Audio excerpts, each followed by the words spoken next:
Samantala, balita ko naman mula sa Mexico, buhay na buhay ang selebrasyon para po sa mga patay. Yan ang Day of the Dead sa Mexico City. Isa pong pre-Hispanic tradition na gumugunita sa mga yumao nilang mahal sa buhay.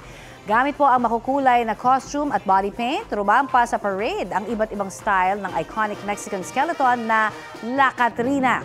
May mga higanteng sakay ng ATV at mga skeleton with matching lights and flowers. Ginagawa po yan isang linggo bago ang Dia de los Muertos o Day of the Dead. Balita ko, may tututukan kayo tuwing 10:30 a.m. sa GTV.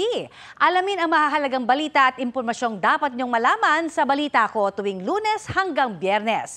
Mag-subscribe din sa GMA Integrated News sa YouTube.